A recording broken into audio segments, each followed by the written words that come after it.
हम लोग चैप्टर पढ़ रहे हैं फेडरलिज्म, है ना। पिछले वाले क्लास में हम लोगों ने बहुत कुछ पढ़ा। फेडरलिज्म चैप्टर में हम लोगों ने फेडरलिज्म के मतलब को समझा, है ना। यूनिटरी गवर्नमेंट और फेडरल गवर्नमेंट क्या है ये भी हम लोगों ने समझा। देखिए कितना कुछ हम लोगों ने पिछले क्लास में पढ़ा, यानी कि कहीं ना कहीं हम लोगों ने पिछले क्लास में चैप्टर का इंट्रोडक्शन लिया, है ना। फेडरलिज्म क्या होता है ये भी हम लोगों ने यहाँ पे जाना। फेडरल गवर्नमेंट क्या है, यूनिटरी गवर्नमेंट क्या है ये भी हम लोगों ने जाना, है ना। लेकिन आज हम लोग जानेंगे कि फेडरलिज्म का की फीचर्स क्या है ना, यानी कि इसका कुछ खासियत है फेडरलिज्म का, ठीक है। जैसे फेडरलिज्म का मतलब क्या, डिवीजन ऑफ पावर, किसके किसके बीच में, लेवल्स ऑफ गवर्नमेंट के बीच में। तो जब हम लोग अलग अलग लेवल्स ऑफ गवर्नमेंट को पावर डिस्ट्रीब्यूट करते हैं, सेंट्रल गवर्नमेंट, स्टेट गवर्नमेंट और लोकल गवर्नमेंट के बीच में जब पावर को डिस्ट्रीब्यूट करते हैं तो उसका कुछ फीचर्स है, कुछ खासियत है, इसी के बारे में हम लोग यहाँ पे आज बात करेंगे, ठीक है। चलिए सबसे पहला यहाँ पे है अभी हम लोग क्या पढ़ने जा रहे हैं, अभी हम लोग पढ़ने जा रहे हैं फेडरलिज्म का फीचर्स, कुछ खासियत, ठीक है। चलिए तो पहला नंबर आपका खासियत क्या कहता है भाई, फेडरलिज्म का सबसे बड़ा खासियत क्या है, देयर आर टू और more than two levels of government. Level बोलो या फिर टीयर बोलो, बात सेम है ना। टीयर का मतलब भी होता है वही लेवल। तो फेडरलिज्म का सबसे पहला खासियत ये कहता है कि यदि फेडरलिज्म है, यदि आप पावर को डिस्ट्रीब्यूट कर रहे हैं तो ये जरूरी है कि दो या दो से ज़्यादा लेवल ऑफ गवर्नमेंट आपके यहाँ पे होना चाहिए, है कि नहीं। इसका सबसे अच्छा एग्जाम्पल आपका है इंडिया, बेल्जियम, है कि नहीं, जो कि हम लोग अभी तक जानते हैं। बाहर के बारे में नहीं जानेंगे, जो अभी हम लोग चैप्टर के बारे में पढ़े हैं वही इतना ही काफ़ी है, ठीक है। तो जब आप दो या दो से ज़्यादा लेवल ऑफ गवर्नमेंट आपके यहाँ पे एग्जिस्ट करते हैं तो कहीं ना कहीं वहाँ पे फेडरलिज्म है कि नहीं। चलिए आगे बढ़ते हैं फिर। तो ये हो गया हमारा पहला वाला फीचर्स, और हमारे सामने और भी फीचर्स हैं, एक एक करके पढ़ेंगे सबको। Different levels of government govern the same citizens but each level has its own jurisdiction in specific matters of legislation, taxation and administration. इसका मतलब क्या हुआ भाई, देखिए फेडरलिज्म में अलग अलग प्रकार के लेवल ऑफ गवर्नमेंट हो सकते हैं, सेंट्रल, स्टेट और लोकल हो सकते हैं, लेकिन सब के सब लोग एक ही सिटीजन को ना गवर्न करता है। जैसे एक एग्जांपल के तौर पे देखिए, सेंट्रल गवर्नमेंट है तो क्या सेंट्रल गवर्नमेंट का हमारे ऊपर कोई अधिकार नहीं है। जैसे मान लीजिए सेंट्रल गवर्नमेंट है और हम रह रहे हैं बिहार में, तो क्या उसका हमारे बिहार के लोगों पे कोई अधिकार नहीं है, बिल्कुल है। क्या स्टेट गवर्नमेंट का बिहार के स्टेट में रहने वाले लोगों के ऊपर क्या उसका कोई अधिकार नहीं है, बिल्कुल अधिकार है। यानी कि लेवल ऑफ गवर्नमेंट अलग अलग हो सकता है, लेकिन हर कोई क्या करता है, सेम पर्सन को, सेम सिटीजन को गवर्न करता है। क्या ऐसा होता है कि स्टेट इंडियन गवर्नमेंट है तो नेपाल के लोगों को गवर्न कर रहा है, ऐसा तो नहीं होगा, है ना। यानी कि हमारे इंडिया में अलग अलग लेवल ऑफ गवर्नमेंट है तो वो इंडिया के लोगों को ही गवर्न करेगा, यानी कि उसी को वो क्या करेगा, चलाएगा। आगे बढ़ते हैं फिर। तो वही यहाँ पे लिखा हुआ था कि different levels of government govern the same citizen, यानी कि सेम सिटीजन का मतलब है कि भारत में रहने वाले सारे लोगों को ही वो लोग गवर्न करेगा, ठीक है। लेकिन but each level has its own jurisdiction in specific matters of legislation, taxation and administration. सारे लेवल ऑफ गवर्नमेंट मिल के सेम सिटीजन, इंडिया के सिटीजन को ही गवर्न करेगा, लेकिन हर एक लेवल ऑफ गवर्नमेंट का जो है ना तौर तरीका गवर्न करने का अलग है, यानी कि जुरिडिक्शन जो है सबका अलग अलग है। अब आपके मन में सवाल आ रहा होगा कि सर ये जुरिडिक्शन क्या है, तो आपके बुक में भी जुरिडिक्शन का मतलब दिया हुआ है, हमने भी यहाँ पे लिख दिया है आपके नोट्स में। पहले जुरिडिक्शन का मतलब समझ लेते हैं, उसके बाद दोबारा समझेंगे इसको, ठीक है। जुरिडिक्शन का मतलब क्या होता है, देखिए the area over which someone has legal authority, the area may be defined in terms of geographical boundaries और in terms of certain kinds of subjects. चलिए मेरे हिसाब से आपको समझ में नहीं आया होगा, है ना। अब समझते हैं इसको। देखिए इसका सबसे अच्छा एग्जांपल हम आपको लेना चाहेंगे। चलिए एग्जांपल लेते हैं आपके हाईवे से। आपके स्टेट में, यानी कि आपके राज्य में स्टेट हाईवे भी होता है और नेशनल हाईवे भी होता है ना। स्टेट गवर्नमेंट के हाईवे पे भी टोल प्लाजा होता है जिसमें कि आपका टोल टैक्स कटता है, और नेशनल हाईवे के ऊपर भी आपका टोल प्लाजा होता है जहाँ पे कि आपको टोल टैक्स कटता है ना। तो जो स्टेट गवर्नमेंट ने बनाया है हाईवे, उसको हम लोग क्या कहेंगे, स्टेट हाईवे कहेंगे। और उसके ऊपर जो आपका टैक्स कटेगा ना, उस टैक्स का पैसा डायरेक्ट किसके पास जाएगा, स्टेट गवर्नमेंट के पास जाएगा, ठीक है। और नेशनल गवर्नमेंट ने जो बनाया है आपका नेशनल हाईवे आप ही के स्टेट में, उसके ऊपर जो आपका टोल टैक्स कटेगा वो पैसा किसके पास जाएगा? नेशनल गवर्नमेंट के। नेशनल गवर्नमेंट बोले तो सेंट्रल गवर्नमेंट। तो यहाँ पे आपने क्या देखा? यहाँ पे आपने ये देख लिया कि चाहे स्टेट गवर्नमेंट हो चाहे सेंट्रल गवर्नमेंट हो, वो गवर्न करेगा इंडिया के सिटीजन को ही, लेकिन दोनों का जो है तौर तरीका क्या है? अलग अलग है ना। स्टेट गवर्नमेंट का तरीका अलग है, सेंट्रल गवर्नमेंट का तरीका अलग है। तरीका आपने कहाँ से सीखा? हाईवे वाले केस से देख लिया है ना। स्टेट हाईवे से पैसा जो आएगा वो स्टेट गवर्नमेंट के पास जाएगा, नेशनल हाईवे से जो पैसा आएगा वो नेशनल गवर्नमेंट के पास जाएगा, है कि नहीं? यानी कि यही है हमारा जुरिडिक्शन। जुरिडिक्शन का मतलब ये होता है ना कि एक एरिया बांट देता है कि भाई यहाँ से यहाँ तक में जो भी रेवेन्यू जनरेट होगा, जो पैसा जनरेट होगा वो हम रखेंगे, इधर जो जनरेट होगा वो तुम रख लेना, वो तुम रख लेना, वो तुम रख लेना, इस प्रकार का होता है ना। यानी कि गवर्नमेंट कोई भी हो वो इंडिया के सिटीजन को ही गवर्न करेगा, लेकिन यदि बात आ जाता है किसका? थोड़ा बहुत रेवेन्यू का, है ना, तो इसमें जो है थोड़ा बहुत एरिया हमारा क्या हो जाता है? बट जाता है ना। एग्जाम्पल के तौर पे आपका हाईवे सबसे अच्छा एग्जाम्पल आपका है, स्टेट हाईवे, नेशनल हाईवे, ठीक है। तो वही यहाँ पे लिखा हुआ था। तो but each level has its own jurisdiction, यानी कि हर एक लेवल का क्या है? अपना अपना अलग अलग एरिया बटा हुआ है। जुरिडिक्शन का मतलब क्या? अपना अपना अलग अलग एरिया बटा हुआ है, जिस एरिया पे उसका पूरा कंट्रोल होता है, ठीक है।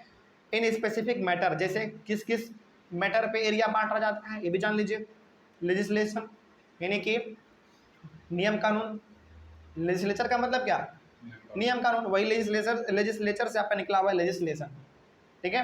तो जो नियम कानून बनेगा वो कितने दूर के एरिया के लिए लागू होगा ये भी डिपेंड करता है जुरिडिक्शन पे, यानी कि एरिया पे ही डिपेंड करता है। उसके बाद टैक्सेशन, कौन से जगह से टैक्स लेंगे तो किसके पास जाएगा, ये भी आपका वही होता है। इसके बेसिस पे भी हम लोग एरिया को बांट देते हैं। जैसे आपका स्टेट हाईवे का जो टैक्स होगा वो स्टेट गवर्नमेंट के पास जाएगा, नेशनल हाईवे का पैसा नेशनल गवर्नमेंट के पास जाएगा, यानी कि टैक्स जो वसूल रहे हैं इसके ऊपर भी हमारा एरिया क्या हो जाता है? बट जाता है। और एडमिनिस्ट्रेशन, एडमिनिस्ट्रेशन का मतलब कि किस गवर्नमेंट का कहाँ तक बात फैलाया जाएगा और कहाँ तक उसका बात लागू होगा। बात समझ में आ रही है? ये चीज़ हमारा होता है। तो यहाँ पे बेसिकली सेकंड नंबर में आपका ये था। एक बार में इसको कहना चाहेंगे तो ऐसे कहेंगे कि different level of government govern करते हैं इंडिया के सिटीजन को ही, यानी कि सेम सिटीजन को, लेकिन कुछ मायने में जो है दोनों का गवर्न करने का तरीका थोड़ा सा अलग हो जाता है। अलग किस रूप में होता है? लेजिस्लेशन के रूप में, टैक्सेशन के रूप में और एडमिनिस्ट्रेशन के रूप में, है ना। यानी कि जुडिक्शन बांट दिया जाता है, एरिया बांट दिया जाता है, इधर से इधर हमारा एरिया, इधर से इधर हमारा एरिया, इस प्रकार का होता है, ठीक है। आगे बढ़ते हैं। ये सारा का सारा फीचर्स है, खासियत है फेडरलिज्म का, ठीक है। आगे सी नंबर में क्या है?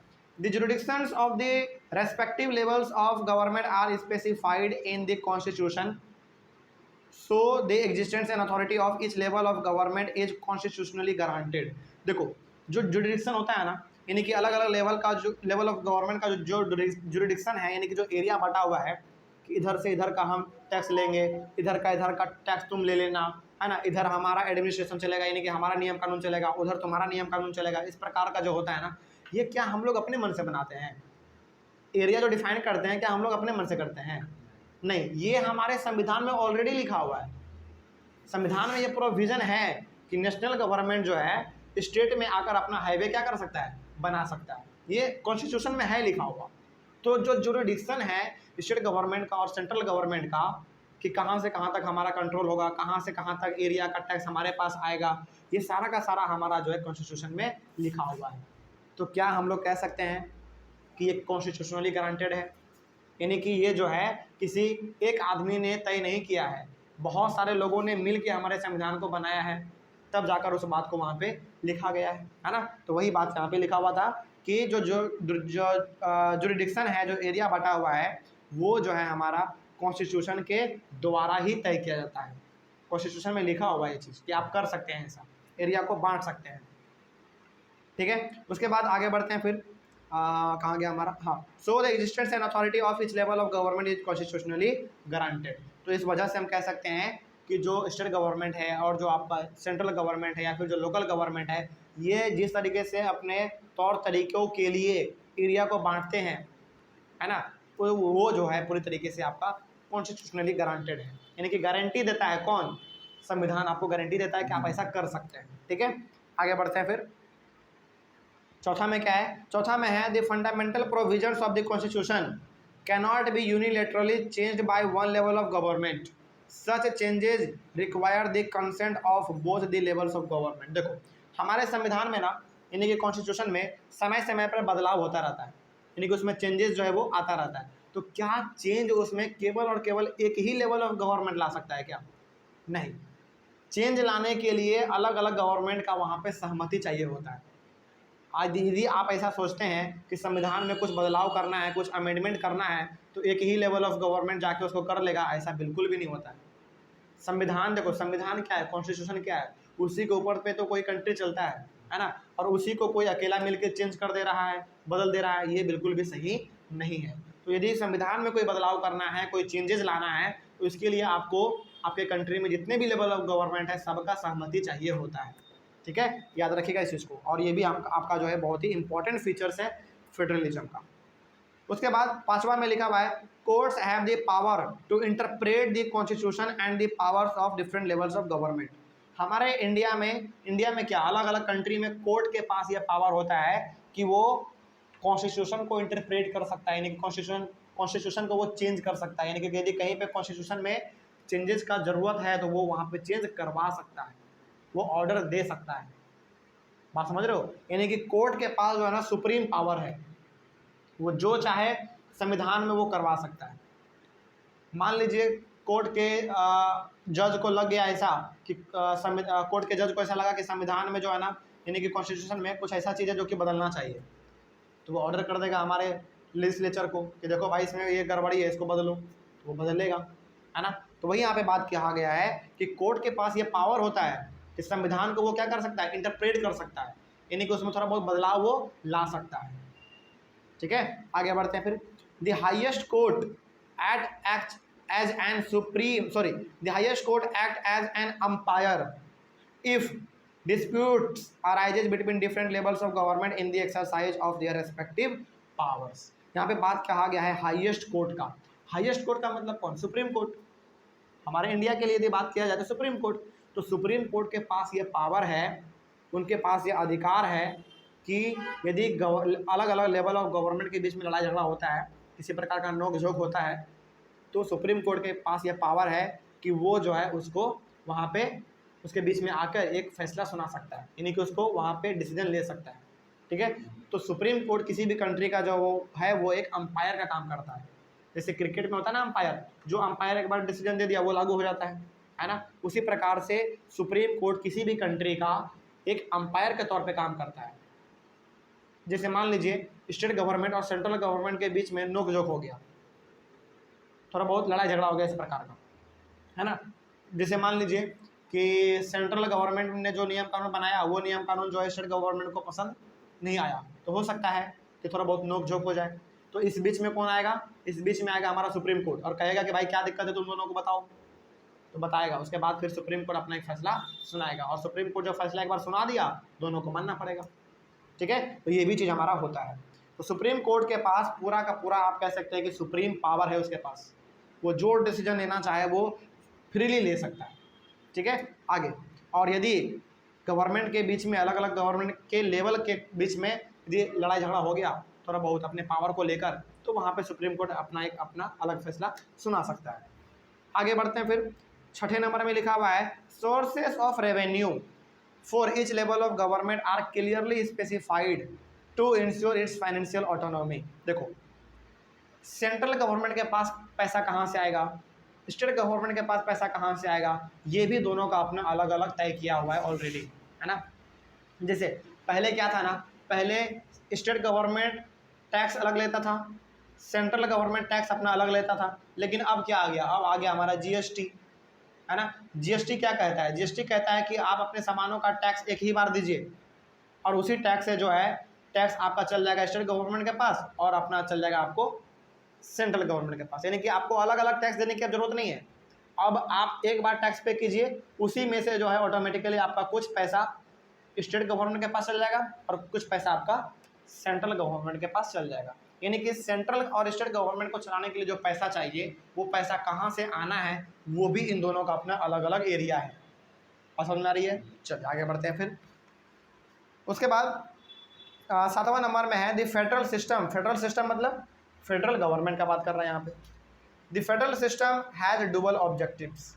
फेडरल गवर्नमेंट का ना 2 ऑब्जेक्टिव होता है, खास करके 2 ऑब्जेक्टिव। पहला क्या है, यानी कि 2 खास उसका काम है। क्या काम है इसके बारे में जानिए। पहला, first is to safeguard and promote unity of the country.